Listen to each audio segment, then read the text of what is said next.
Thanks for letting me in. Yeah, I was like, should I not, should I? I was like, okay, I'm curious, who's this guy? How is everyone? Yeah, We're doing good. Okay. I It's just a- unmuted myself. Is that all right?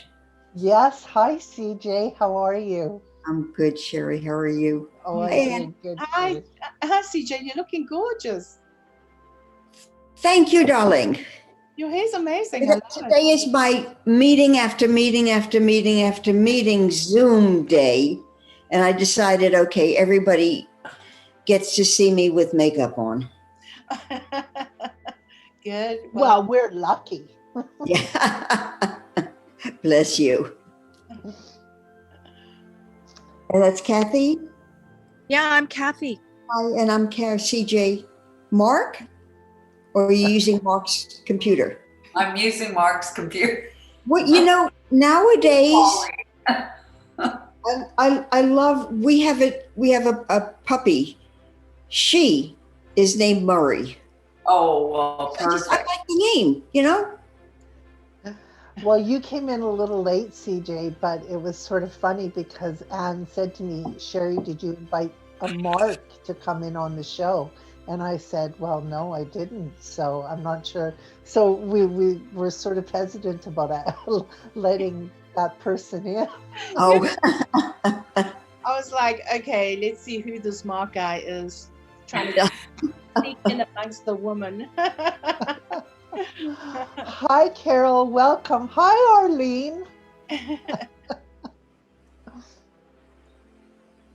Lovely Is Easter everyone ball. regulars? Is everyone regulars here? No, well, some of them are, a couple of them not, so regular. I would be if I could. Yeah. People come in and out for sure, Kathy. But we're hoping today that some women that we don't see often because they're off to work are coming in.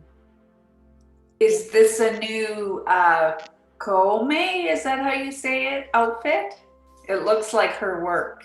Oh, yes. Actually, it's not new, but I've worn it on the show one time before. But yes, it is hers. I had a fabulous time this week. She's launching an exclusive line of plus size women's clothing. And so I got to model for the day with her.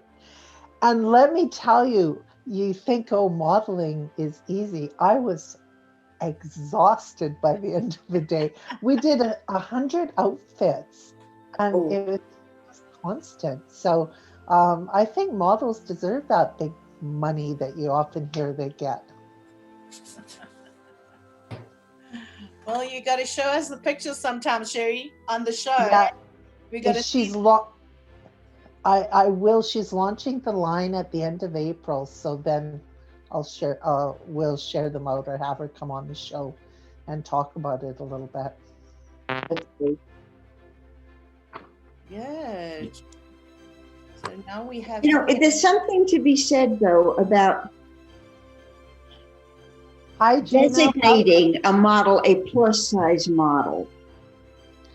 Yeah. Then do we look at the other women and say, ultra skinny, gaunt model? Why can't we just be models? And why can't it be a line of clothing? Well said, CJ. Yeah, I'm with it. It's, you know, to use designations until I don't know about Canada and I don't know about Australia, but Australia? No, South Africa. South Africa. I don't, here in the States, those designations are carry a negative connotation. Yes. You know, and until we're able to use words as they're meant to be used without that negativity attached to them, don't use them. I think sometimes too, you have to kind of categorize until you change the perspective that it's a negativity. Then you can evolve from it's inclusive of everyone. But at first, some of those areas, like even just shopping, right? It's kind of a challenge. And so until you can change the negativity to, well, it's a positive, but there is a difference. You can't find it everywhere. You should be able to find it everywhere. But you're right, in the States and Canada, we kind of have a category of what's normal or common, or it's hard for people to find it without some type of designation. But it shouldn't be a negative designation. That word shouldn't have a negative connotation. Exactly. Yeah. Well, that's a great conversation this morning already, and we're just getting underway. That's it. Bye, I'm done. So I know that there are some people coming in from overseas. I don't see them on there yet, but we're going to get started because I know some of the speakers have a limited time this morning. So hello and welcome everyone to Fabulous Friday TV. Women from all over the world are coming together today, and we're celebrating being fabulous, living fabulous, feeling fabulous. I'm Sherry Kalogis in Vancouver, and I'm with At 45, the magazine for women when life changes. And I'm also co-founder of Fabulous University, a beautiful platform for women to take courses wherever they are in life. And I'm Anne Marat. I'm from South Africa, Johannesburg, and I am the founder of Women Connect, an elite membership for women all over the world, helping them to upskill them, and also the co-founder of Fabulous University. And I love being on these shows, and it doesn't matter how many people come on, but it's just a time for us to just chat, and that's what I love about it. So thank you so much for joining us today on the show, and happy Good Friday, I suppose we say, and I'm looking forward to our chats around Easter. Okay, back to you, Sherry. Well, I know I'm looking forward to it too. It's been a real learning experience for me, and I'm going to share that a little bit more later on in the show. But today I just wanted to say welcome. Please unlock your device first. Oh. Well, sorry, that's my phone, everybody listening to me again. So Anne and I are feeling so blessed that you're taking time today. You know, it's a holiday, but you're here, you're getting up early, or you're interrupting your supper time to come and share with us. And we really do appreciate it. Our hope is that you learn something today and that you leave and share the show with a friend. So just a housekeeping item. The show is often broadcast live on our channels, but as well as posted on YouTube. So if you don't want your image showing, or you're thinking of sharing something, you'll want to keep that in mind. And just if you don't want to share, just shut your video off on the bottom left-hand side of your screen. So we had a fun Easter scavenger hunt on over the last, I think it was probably 2 weeks. And the prize was a beautiful leather bracelet from Ronit Zeisweller Jewelry Design in Switzerland. Now, Ronit creates unique one-of-a-kind pieces. She's a native of Israel and a resident of Switzerland, and her jewelry incorporates beautiful, bold colors and shapes that are influenced by the many countries and cultures that she's lived. Ronit believes a woman who is classical, energetic, and does not flinch when people turn their heads when she enters a room is a woman who represents something unique to herself. And she gave this beautiful bracelet. You can find more of her work at her site, Ronit Zeiss, So RONITSIZ.com. And she's got a special happening for at 45 Women until Mother's Day with an additional 10% off. And you can see the beautiful bracelet there. Now, we only had one woman who actually found all the clues and shared on our social media, Facebook. And that is what one woman who's sort of a super fan of Fabulous Friday TV show, Holly James. So congratulations, Holly. Congratulations, Holly. That's such a beautiful bracelet. And thank you so much for always being on and always taking part in all our little adventures. We really appreciate it. Well, thanks. I'll wear it with the confidence it deserves. Absolutely. Ronit's jewelry is just stunning.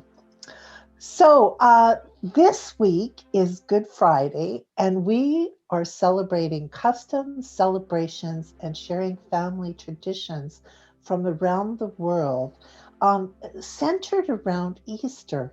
But I have to share a story of my own ignorance. I was brought up in a Christian religion, and I have to say I'm 62, and I learned a valuable thing this week. And that is, I knew it subconsciously, but not everyone celebrates Easter. Easter is part of a Christian religion, but only a subsection of it. And we all know religion's complicated, and we're not here today to discuss religion per se. But what it did was it made me realize how diverse our world actually is. And even though, we have close friends who we think we know lots about, often we don't appreciate the cultural differences. And so today, that is what this show is about. We're going to share these different cultures, and some based in religion and some not. And we're going to celebrate the diversity of this collection of women from around the world. So it was a real learning experience, and I just came away so enriched by the things that I found out as we explored who was going to come on the show today. So I had invited a woman who's Greek Orthodox, because you may know I'm not Greek Orthodox, but I'm married, my husband is Greek. And this is one area where their nationality and their religion is almost intertwined. And we had Maria Samara from Switzerland, who is Greek. She was going to share, but she's a doctor and she got called away. So I'm actually going to share some of the things for her. For example, they have a custom around red eggs. And those red eggs signify, they dye the eggs red for a particular reason. And they also have a doll that they make with 7 legs out of pastry. And they make it on the first day of their fasting before Easter. And they cut off 1 leg every week. And that was the fasting calendar, how they kept track of the fasting calendar, way before there was electronics. So there is no mouth as it's fasting season. The hands are crossed for praying. And the cross is the symbol of Christianity. And the candle, that is used on the Holy Saturday Night Church, where they sing at 12 o'clock that Christ is resurrected. And they light it as a symbol of his soul going back to heaven. So it was amazing when I first married my husband, because traditionally in my religion, we went to church on the Sunday. but theirs is celebrated on the Saturday night. So then the egg is such an interesting thing, because what you do with the egg is people tap it on top of each other, and the winner is the person whose egg doesn't break. And what I found fascinating about that is that some of the other cultures also have eggs involved in them, and we're going to have some women sharing about that later. So that's the story from the Greek Orthodox religion. The most fascinating thing about that is it's not celebrated at the same time as the Christian religion. It is on a different calendar. So who knew? Anne, over to you. Well, I just thought that we'd have some fun because, it's like Easter is obviously here in South Africa, and I have a friend of mine, Carol, who's on, so she can vouch for that. It's very much a Christian holiday, and people, almost the whole of Africa would celebrate by going to church through the weekend. So it would start from Thursday. Now, I didn't know this, but it actually starts from Thursday all the way through to Sunday. And when I was looking up to see, like, what do people do? Because when I had my kids and they were young, we used to, of course, I lived in Mauritius, and we had this very huge plot of land, and so we could have real fun with the Easter side of things because I would get a whole lot of Easter eggs and invite all the people from around, and they would do the Easter egg hunt. And so as the years go past and your children grow up, well, it's just left like I'm really don't go to church as much to celebrate the whole Easter weekend or the whole Catholic thing. But I was having a chat with Sherry and saying, well, I don't know what people do besides the fact that it's a really great holiday. The retail industry makes a huge amount of money with all the Easter eggs and stuff that they sell. It's sort of like just another long weekend for me. But I was reading through some things, and there are a lot of traditions, okay? And obviously this is not from my country, but it's from a small town in an Irish coastal town, and it was taken, one of the traditions, it's called whipping of the herring. Now, I didn't know the story, and so I thought this would be lovely to share with you. In this small Irish coastal town, a herring is hung on the pole on Easter Saturday, and they have like a ceremonious march along the main street, and people follow with sticks.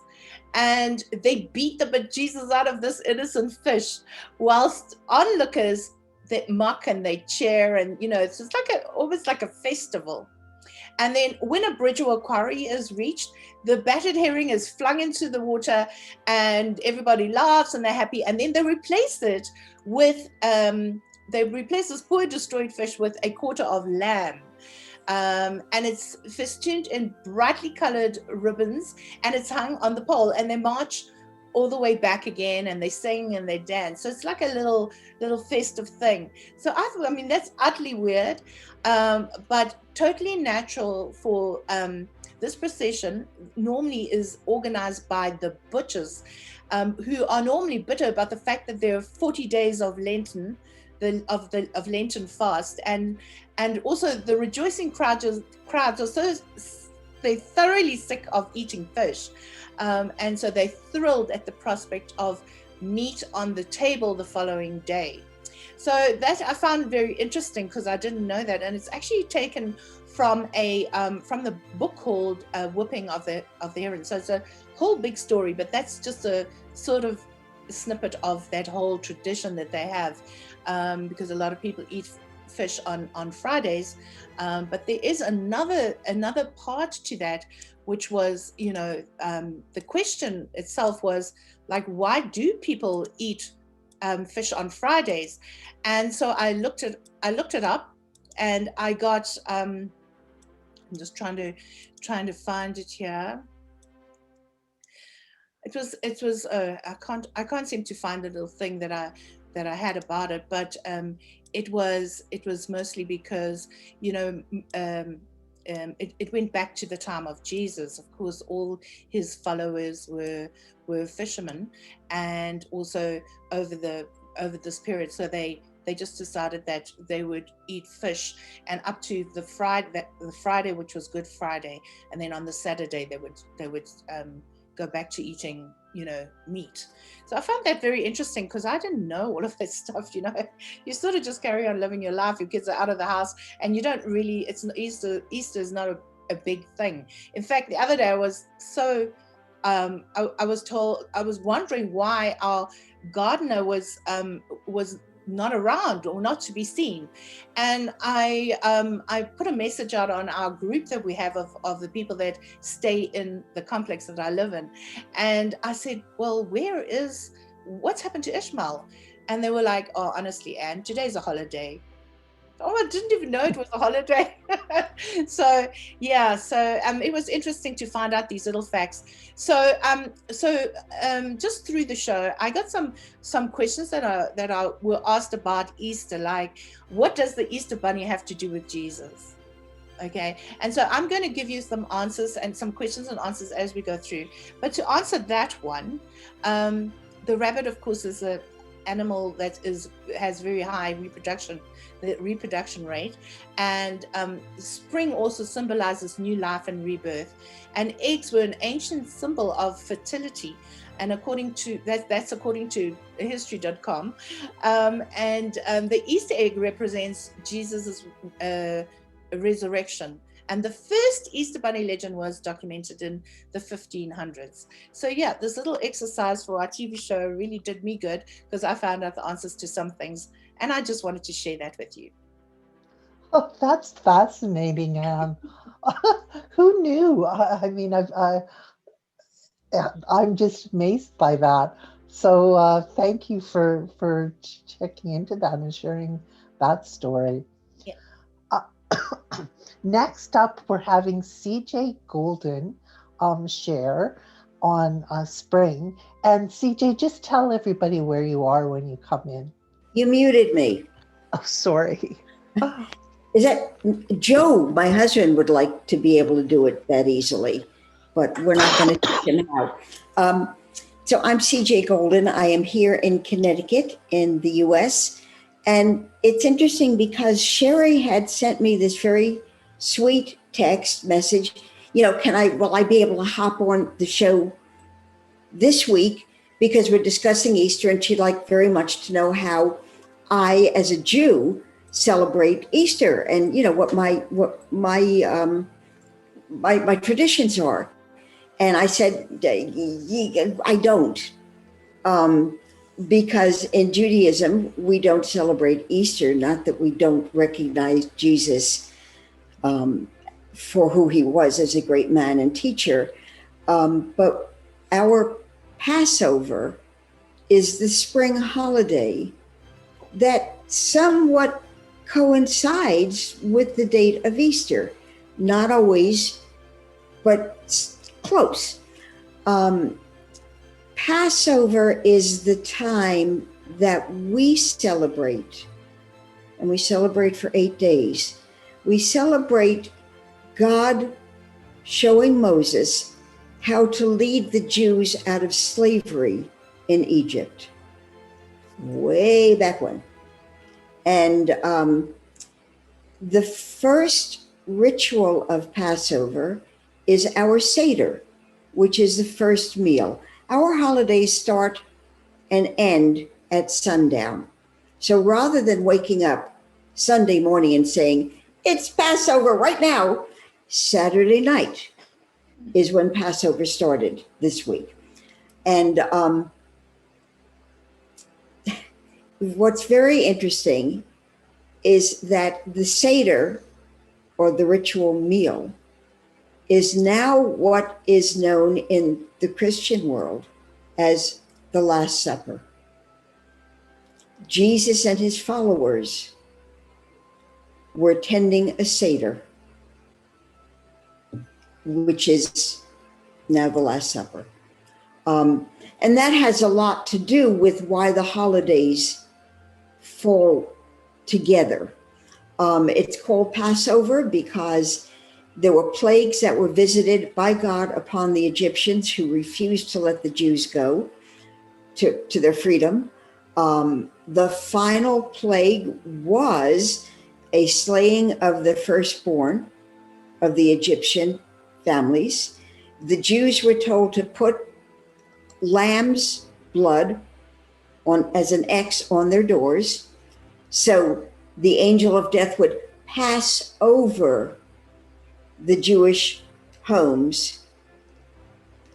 That's the plague that did it. The locusts didn't do it. The wives talking too much didn't do it. The bad cooking didn't do it. All of the plagues that had hit been visited upon the Egyptians, it was that slaying of the firstborn. And when the angel of God passed over the Jewish homes, God then said, okay, Moses, get out of here. And actually, we didn't have time for anything. We're baking our breads and the bread didn't have time to rise. And we ran into the desert, and we lived in the desert for 40 years until Moses, with God's help, found the land of Israel. This is why you see matzahs on store shelves at Passover time. The matzah signifies the flat, unleavened bread.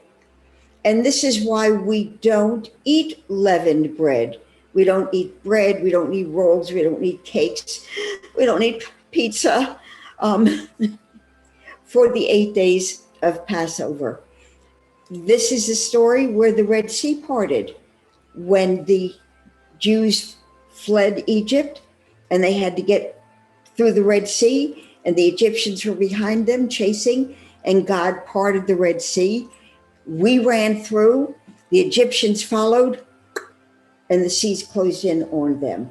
There's a lot of history, a lot of background, a lot of I don't know which is real and which isn't, a lot of stories, a lot of tradition surrounding Passover.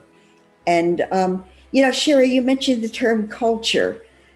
And it's true, while Judaism is a religion, the culture that surrounds Judaism allows us to enjoy the various and sundry holidays that we share. When I was a little kid, Mommy always had the Easter Bunny visit me.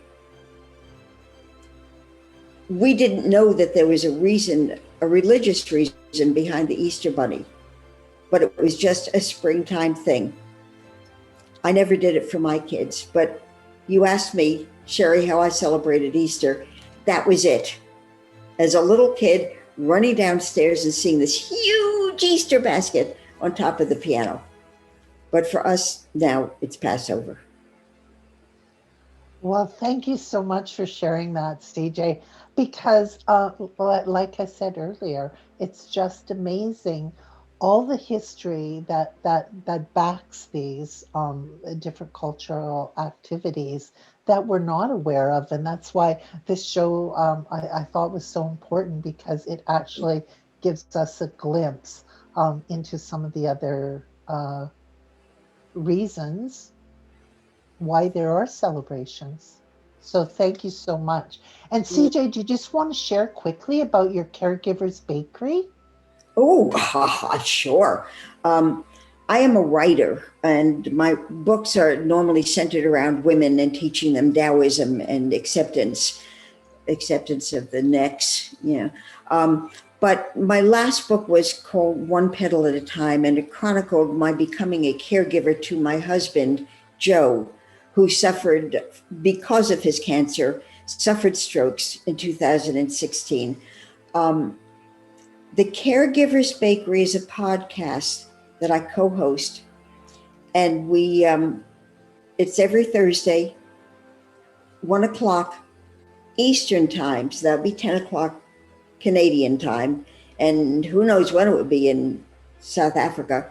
And we bring on a caregiver, and we learn different aspects of what's involved in caregiving. And then the third Wednesday of every month, we have the Sweet Spot, which is an hour-long time where there can be conversation and questions between the special guests and the viewers. Caregivers Bakery, because caregiving isn't a piece of cake. We hope to help you find the sweet spot. And we have our guests come on and bring with them a recipe that we can all share. So if you know a caregiver, if you are a caregiver, if you would like to be with us, if you would like to be a guest, it's Facebook, The Caregivers Bakery. Thank you. Thanks, CJ. And I've attended a couple times, and some great recipes and great sharing on that show. Yes. So next up we have Kathy Schoenfelder Virali, and I hope I said that right, Kathy. She's the owner of Ukrainian Accessories in Toronto, and she's sharing the Ukrainian aspects of celebrations. So welcome, Kathy. I'm going to share a little bit about Pizanka, which is Ukrainian Easter eggs. I'm only half Ukrainian. My Ukrainian family immigrated from Ukraine back in 1899, so I'm actually quite Canadianized. And in having Ukrainian accessories, I have slowly been able to reconnect with my past, with my ancestors, with my history. I had some of it growing up, and I actually learned how to write a Ukrainian Easter egg from my Baba, and Baba means grandma. And really believe that it's her passion of writing Pisanka, and that's kind of been able to come through me. So I always feel like my company is a family company, even though my grandparents, have passed on. So I'll share a little bit of what I can share. True Ukrainians will probably have a little bit of a different aspect, but I'm here to share the beauty of the Pisanka and how ancient it is, and its connection to women and the power of women. So I'm just going to show a couple eggs that I have. So I don't know if you can see them. Yes, but we can. Or a decorative egg. They're very decorative. They're Easter eggs, but they're just taken to another level. And each egg has different symbols on them that mean different things. So the interesting part about it, the Pisanka, is that it started before Christianity. So a lot of the symbols that are used are actually pagan symbols. And a long time ago, it was only the women who wrote on eggs. And I, in my modern brain, think of that as that women have always been creative. Women have always lived with intention. And it doesn't matter where they lived, what their culture is, what their religion is. Women have always lived with intention. And so even back in the pagan years, women lived with intention. Now, we didn't have paper and we didn't have ink, 3,000 years ago. But what did we have? We had a chicken egg, because people had chickens, or they had goose eggs, or they had turkey eggs, whatever fowl that was around where they lived. Most people ate their eggs. But women have found that you can also decorate them. And I think that the spirit has always been creative. And we're talking a little bit about Egypt. Egypt, there's history around the ostrich egg that's very big, of being used as a vessel and being decorated. So even the art of decorating eggs goes right back to ancient history. And the Ukrainians have just really taken that on and made it their own. They've dyed their eggs with natural dyes. So they were able to find out what natural dyes or how they could create natural dyes. So different flowers, different leaves create different dyes. Blueberries, of course, you can get dyes from. Onion skins, you can create a dye from. So a lot of, the symbols come from just, things that were very special to them. And this is this is an egg. I started working on this yesterday. So what happens is when you are writing on an egg, you write with beeswax and you create your designs with beeswax. And we have little tools that are called a kiska, which just means like a special tool. And what happens is there's different kinds, and they all have, I'm going to try to see if you can see it. They all have a funnel, and you put beeswax in the funnel and you heat the funnel up. And when the beeswax gets hot, it comes out of the tip of the pen, like ink comes out of the pen, and then you're able to write on your egg. And it was a long time ago. This here one is a kiska that my Dido, which is grandfather in Ukrainian, had made for my Baba. So one of the things after Christianity came, a lot of the symbols that started to show up on the pisanka were more Christian. So you would maybe see fish as a symbol on an egg, or crosses on an egg. And this one is a very traditional one, and the little 3 points actually mean the hand of God. And so someone, of course, who was religious and Christian would probably make this. And you can see that this almost looks like a cross, right? Yes. And these colors are very natural because most of the dyes would be more natural. And so after Christianity, many Christians took over the art of decorating eggs. And we know that there are the eggs that probably a lot of us know. We just dip and we just create a variety of colors and away we go. So a long time ago, though, when they used to make eggs, when they lived with intention, they didn't write just for the glory of writing something beautiful. Every egg was written in a way that had meaning. So I have a little booklet here, so I'm going to show you, but every symbol and motif that you can see on an egg means something different. So for instance, one is with like wheat, and that's for an abundance. So they might have written wheat on an egg, and then they actually place that egg in their fields as an offering for an abundant harvest. Or they would put one by the bee's nest for honey and for beeswax. And they would do this. And a pisanka was never ever meant to really be kept. It was always meant to give as a gift. And so my Baba, at the start of Lent for 40 days, she would write a pisanka for every person in her family. And then she would give it to them as a gift, because there's a long lost belief that as long as pisanka are being written, good will always prevail over evil. And it was believed that one woman, this is an old story, that there was some type of an illness or plague going through her village, but everyone that she had gifted a pisanka to were passed over and they did not get sick. So she went on a quiet mission to make as many pisanka as possible so she could give them to as many homes in her village, and her village was saved. So they talk a little bit about how the egg is like a talisman and how it's a gift and it's just not something of beauty.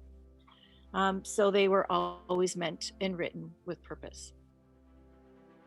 Now, in modern days, of course, Nobody can catch their eye on a pisanka and say, I want to try that, or they want to try it. And over the years, it has turned into an art form. So a lot of people have taken everything that they've learned from the past, and now they create art, art on eggs. So I'm going to show you a couple.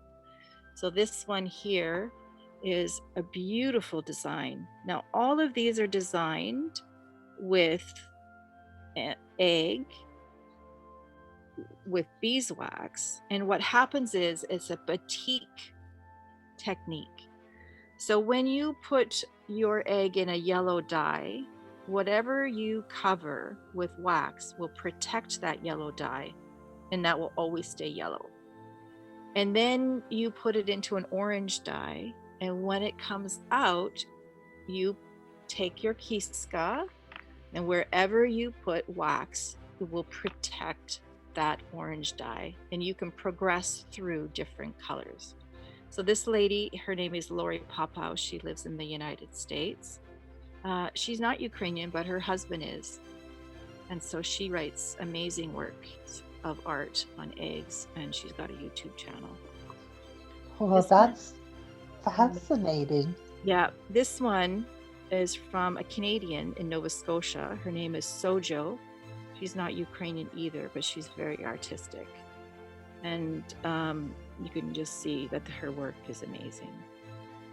And then we have another, this is Teresa Somerset, and you can see some of the colors. And she does shading. So it's really taken an amazing art form. And I think that once again has a lot to do with the creative spirit, right? So we have a lot of people who have exploded. And it was going back to Ukraine, and a little bit of the history of Ukraine is in 2006, my mom and I, we did a mother-daughter trip to Ukraine. So we did some genealogy, and I wanted to take my mom back to the land of her ancestors, her Baba and Dido, where they came from. And when we went to Ukraine, I just kept asking everyone, well, where's your pisanka? Where's your pisanka? And they said, we don't make it anymore. Babas used to make it, but it had a lot to do with World War II. Much of World War II took place on the lands that is now Ukraine. And then the USSR, or the Soviets at the time, of course, we all know that they had taken over that land right into part of Germany. And during that time, there was a bit of an ethnic cleansing for the Ukrainians. So they weren't allowed to make their eggs. They weren't allowed to dance. They weren't allowed to have their culture. They had special bandura guitars that were confiscated and burnt. Their churches were taken away and used as halls for different religions. But the spirit of the Ukrainians have always been there. So a lot of the Ukrainians who immigrated to Canada or to the United States or other parts of the world were so proud of their culture that they kept them alive. And so now we are finding a strong connection between North America and Ukraine, because Ukraine is now really gathering up their culture again. And there's a lot more people who are picking up a kiska and making eggs in Ukraine. And now through the land of the internet, we are able to connect. So yesterday I had a online global event called Pisanka for Ukraine. And it's where we grab the global community together, and everyone writes with good intentions, prayers if you're Christian, good wishes towards Ukraine, because they are still fighting to have their independence. Their borders are being taken. There's still unrest. So 7 years ago, we decided that it would be a great idea to create an event online and get as many people around the world writing with those great intentions, with that belief that good will prevail. And so in the end, Ukraine will prevail with having true independence. And the Pisanka, and its symbolisms mean so much. This was one of my Baba's designs, and it's got the star, and the star means, can represent the sun, and the dots that are here actually can represent like Mary's tears when she's crying, and there's all different types of meanings and why a Ukrainian Easter egg is made. Oh, thank you so much for sharing that. Amazing learning again, and the beautiful designs. They're just stunning. Yeah. So thank you so much, Kathy, for sharing that with us. So next we have Holly James up, and she is sharing a traditional family event and a scavenger hunt. So Holly, welcome. Hi, well, thanks for the invite to share a bit of tradition.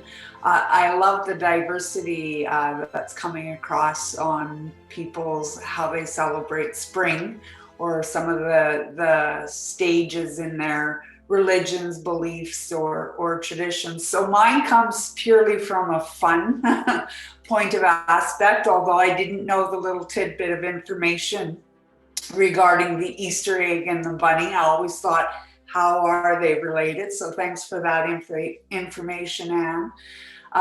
From the time I was young, we used to always have a bit of a hunt for our Easter baskets, and there would be either clues or some type of a treasure hunt to find your basket at the end in Easter morning. And so it's something that I just carried on with my own kids. And it's funny, they're not kids anymore. They're my oldest is turning 31 this year, and I found last year when we're in the start of the pandemic, we couldn't get together for Easter, and so I drove little baskets of stuff out to the city where my girls live. And one of them said, well, Mom, what about the Easter hunt? And so I thought, well, how are we going to do that? Like, nobody's going to be home. So I just came together with some clues. And what I did is, over the telephone, we all started together, and I sent out a clue to everyone at the same time. And then as they solved their clue, they would send me a picture of the answer. And if they were correct, I sent them the next clue. And if they were incorrect, I sent them a hint. And the first person who solved them all, I gave a gift certificate to, so that they could purchase whatever they wanted, because it was difficult to have an actual basket at the end of their trail. So I had sent a couple, I don't know if you got them, Sherry, a couple of the clues that I had used, but Yes, there's one up, Holly. yeah, and my youngest was the winner. This was the last clue. So here that swashbuckler kid sleeps. You won't find any treasure betwixt my sheets of old dirty socks. You'll follow the smell and find your booty where the monsters dwell. And it was under their bed. And so you can see, yepper, you the winner. So it was just a fun way to incorporate it. And I find sometimes you think traditions are just for kids, but it was a time for all of us to celebrate and be happy. Even if we couldn't be together, we could celebrate our traditions. And this is another one. I have a home and a big space. I have keys, but I have no locks. I have lots of letters, but I have no mailbox. What am I? And it was a keyboard. So. Oh, that was a good one. Yeah, so it was fun. Oh, there's actually some good treasure hunts for adults online. So I'm thinking of incorporating another one this year too for everyone. So. Well, thanks for sharing that. And it's true. Like, often we think of celebrations as just for kids, but really, if you're a parent, your kids really never grow up. So that's a great family tradition, Molly. Thank you for sharing that. Sherry, Yes. Can I ask Kathy, the eggs that have been painted, are they empty inside, or is there still the egg inside? Can you unmute yourself and let us know? Sorry, is that okay if I answer? Yes. Yes, absolutely. So the Ukrainian Easter egg actually was always whole because the egg did have so many meanings within itself. So the egg also represents new birth, right? New life. So they was always left full, right? And if they could, they would have a fertilized egg as well. Because once again, that symbolizes more life. Nowadays, people have learned that sometimes the egg will explode. And there is no way you can get that smell out of the house. So now over time, people empty their egg. Or if they're using a larger egg, like a goose egg or a turkey egg, not very often you can get those eggs full. So you tend to empty those, and then you have those shells over a long time. But a true traditionalist would leave it whole. Okay, thank you, Kathy. I was just thinking about that, like how long, how do you do it? Because it becomes really delicate if you're doing an empty egg, right? Mm-hmm. It does, but like I did this here one, and it's got oak leaves on them, and this one is full, and it actually, you can hear the egg inside. Okay. But I didn't varnish it. So lots of times people will varnish it so that they get the really nice shine to it, so it will last. But if you did that to a real whole egg, then there'd be no ways for that egg to dry out. But I have some eggs that are completely dry, and I have some from that have been over 40 some years old. So they can last a long time, as long as they don't bust open. Yeah. Okay, great. So like this egg will never get bad. Like it will stay good forever. Thank you. Oh, fascinating. Anita, I didn't see her check in. I'm wondering, is she the Canvas iPad one? Anita, are you on? Oh, there she is. Hi, Anita. You'll just want to unmute yourself, the bottom right-hand part of your screen. Yeah, No, Anita? yeah. Oh, there you are. Yeah. Great. So Anita is coming to us from Germany, but she's telling us about the Bavarian Yes, Easter. Germany and Bavaria are different. So welcome. We're looking forward to your sharing, and Anne is going to be playing the video while you're talking. Okay, let's try. I have a little game for Easter for Bavarian children. It's a little game we played when we were little childs, and there was so much about religion and not religion, and the honey bunny, and I don't know, but I want to share this. It goes like to pull eggs, and you have a little box, and you have your broomsticks. Here you go, and there the egg is rolling down the broomstick, and then you have a little coin on it, and everybody is rolling down his or her egg, and when two eggs meet, then it's a win. Then you get the money, the egg, and the one who has most of the money and most of the eggs is the winner. That's from Bavaria, and there would be a very funny Bavarian song in the background. Well, it's always interesting that a lot of the things that we've talked about today has eggs involved. And I think, Anne, that sort of goes back to what you were saying about the egg. I think it was you Yeah. and the fertility. But do you know how chocolate is became associated with Easter? I found this quite interesting. The first chocolate Easter eggs were made in Europe, and that was in the early 19th century, with France and Germany taking the lead in this new artistic confectionery. John Cadbury made his first French eating chocolate in 1842, but it was not until 1875 that the first Cadbury Easter egg was made. So that was quite interesting. Yes, and then may I say something? Yes, Sherry? Anita, continue on. For me, it's because I just wanted to make this little game visible for other people.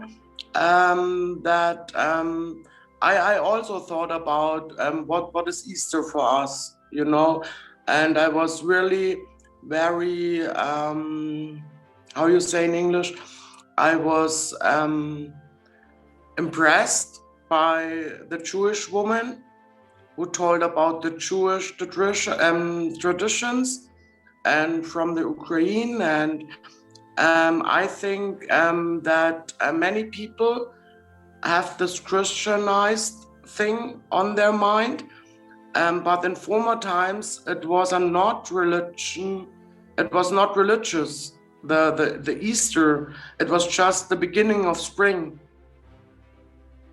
You know what I want to say? It was the beginning of spring, and you celebrated the beginning of spring, and there the egg comes from. Beginning of spring, beginning of nurture the earth and everything, you know. And then I found out, I Googled myself, and it was Jesus was on the cross to yesterday. But it is just a date to remember his death. It could be any other date, but the Christians made this day for their memory, because you know the Christians believe that of the resurrection. You say in English? Yes, that's right. Correction. Yeah. Yes, and then this is all putting together, and I think what I only want to say from Germany or from Bavaria, for me it's more to celebrate a new life, and the message of new life is possible, you know. Yes. And that's all. That's all. And no, it doesn't matter which religion, or it's the season. It's the spring season. The spring season is the honey bunny and the eggs, and everything is coming alive again in spring, and that's all. And the little video I wanted to share, because that was my memory of my child being. It was fun, and I think nowadays the adults can't have fun anymore. You know what I want to say? Yes, absolutely. And Sherry, it's just like everything is so deep and deep and deep and deep and deep. You know, just hey, wake up! It's just fun. Thank you. That's all from Germany and Bavaria so far. Sherry. Can I just say something quickly? Yes. Sherry, I just want to say to the, I didn't get your name, the lady from Germany. Anita. Anita. Oh, Anita. Okay. Okay. I just want to say, fun, that's what retirement is for. Fun? That is what retirement is for. So Yes. you work all your life. Oh. And when I retired 3 years ago, I said, why am I retiring?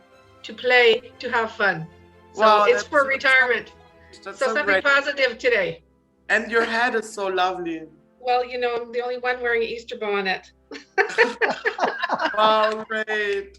And you know what? It's not really, I just bought it to hang on the wall. It's decorative. And I took it off the wall to put it on my head today. Where are you from, by the way? Where's this lady from? I'm from Vancouver, Canada. Ah, Vancouver, Canada. Okay, but I you know all had been to Bavaria. I had been to Bavaria twice. You went to Bavaria twice, okay? But you know our tradition, and it's a different tradition. Yes. A little bit. A little bit. Exactly. Thank you. Okay, thank you. Well, thank you so much for coming on the show and sharing, Anita. It is a fun little video, and yes, Arlene, but the song, it's really not so. Maybe you can that people see this this video because it's in the background. It's with the Bavarian song, and it goes like. And that's different. Okay, we'll share the link out in the email so people can listen to the music, Anita. Okay, then I'm off now. Okay, well, thank you for coming on the show. We're almost out of time. I can't believe the hour has just zoomed by. So we just want to say to everyone, thank you for coming on and sharing. It's just been amazing. I wish we had time for more because I know there was a few others who had some things to share. But have a wonderful Easter season, a wonderful spring season. Celebrate that the spring is here for sure. And we thank you again for coming on the show and visiting with us. And we hope you'll join us next week. Make sure and share it out. Remember, you are fabulous, so be fabulous. So thank you, everyone, for coming to the show today. Don't forget, next week we're talking about finances you all want to be on. We've got a very interesting guy that's going to talk about one type of finance that we would love to get into, make lots of money with, but we're actually scared, and that's the crypto world. So hopefully he will be on next week to chat about that. Right, Sherry? Yes, and thank you so much for putting that in, Anne. I'm sorry about my mouse fell down on the floor and I can't even change my screen.